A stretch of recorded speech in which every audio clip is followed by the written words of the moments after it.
Chapter 24, The Model. The smoke really was smoky. Open fires dotted the valley, surrounded by small groups of people. The sense of wood smoke and cooking drifted up to Tally, smells that made her think of camping and outdoor parties. In addition to the smoke, there was a morning mist in the air, a white finger creeping down into the valley from a bank of clouds nestled against the mountain higher up. A few solar panels glimmered feebly, gathering what sun was reflected from the mist. Garden plots were planted in random spots between the buildings. 20 or so one-story structures made from long planks of wood. There was wood everywhere, in fences, as cooking spits, laid down in walkways over muddy patches, and in big stacks by the fires. Tally wondered where they had found so much wood. Then she saw the stumps at the edges of the settlement and gasped. "Trees?" she whispered in horror. "You cut down trees?" Shay squeezed her hand. "Only in this valley. It seems weird at first, but it's the way the pre-Rusties lived too, you know, and we're planting more on the other side of the mountain, pushing into the orchids." "Okay," Tally said doubtfully. She saw a team of uglies moving a felled tree, pushing it along on a pair of hoverboards.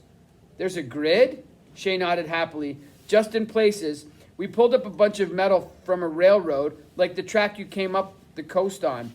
We've laid out a few hover paths along the smoke, and eventually we'll do the whole valley. I've been working on that project. We bury a piece of junk every few paces, like everything here. It's tougher than you'd think. You wouldn't believe how much a knapsack full of steel weighs." David and the others were already headed down, gliding single file between two rows of rocks, painted a glowing orange. "That's the hover path?" Tally asked. "Yeah, come on. I'll take you down to the library. You've got to meet the boss." The boss wasn't really in charge here, Shay explained. He just acted like it, especially to newbies. But he was in command of the library, the largest of the buildings in the settlement's central square. The familiar smell of dusty books overwhelmed Tally at the library door, and as she looked around, she realized that books were pretty much all the library had. No big air screen, not even private work screens, just mismatched desks and chairs and rows of bookshelves. Shay led her to the center of it all, where a round kiosk was inhabited by a small figure talking on an old-fashioned hand phone. As they drew closer, Tally felt her heart starting to pound.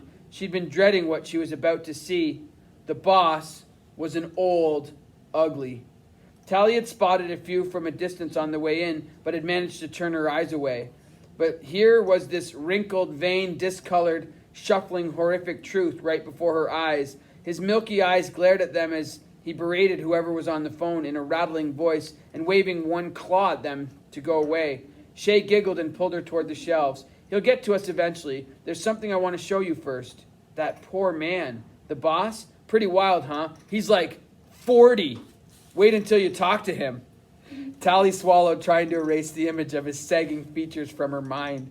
These people were insane to tolerate that, to want it. But his face, Tally said. "That's nothing. Check these out." Shay sat her down at a table, turned to a shelf, and pulled out a handful of volumes in protective covers. She plonked them in front of Tally.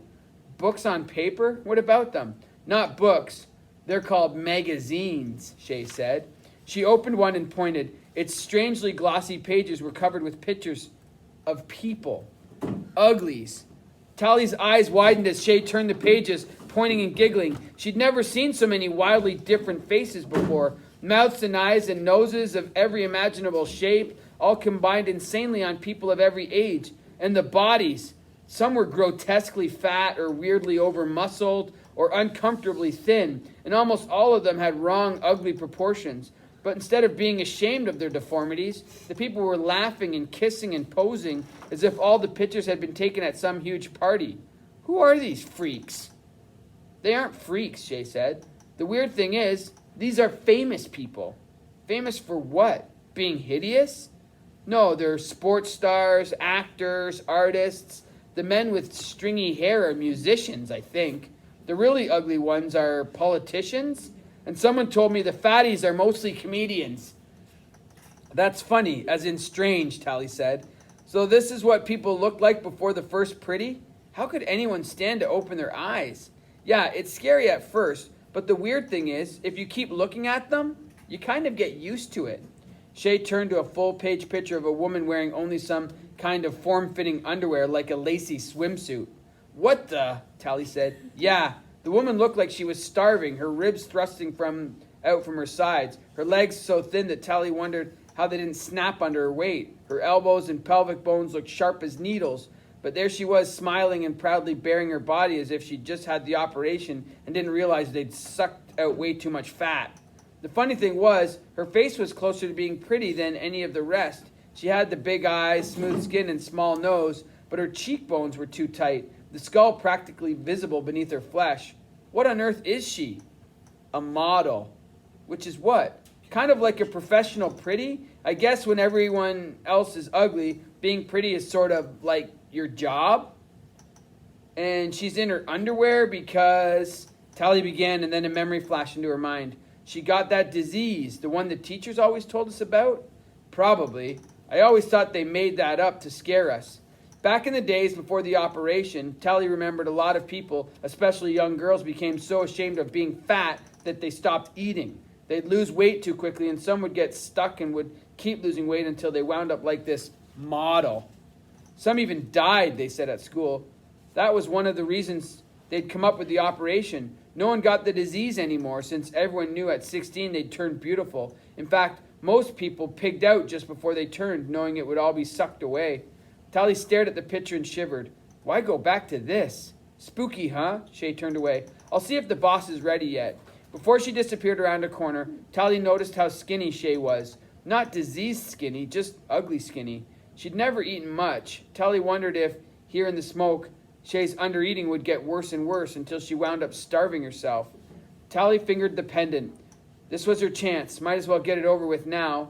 These people had forgotten what the old world was really like. Sure, they were having a great time camping out and playing hide and seek, and living out here was a great trick on the cities, but somehow they'd forgotten that the Rusties had been insane, almost destroying the world in a million different ways. This starving, almost pretty was only one of them. Why go back to that?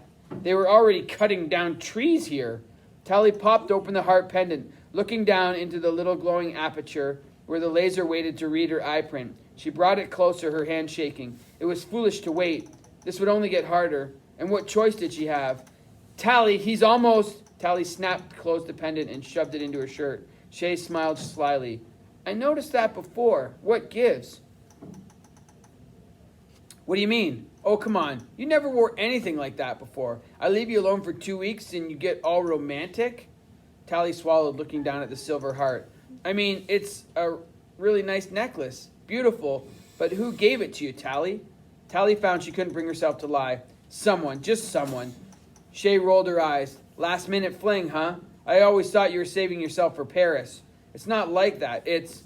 Why not tell her, Tally asked herself. She'd figure it out when the specials came roaring in anyway. If she knew, Shay could at least prepare herself before this fantasy world came tumbling down.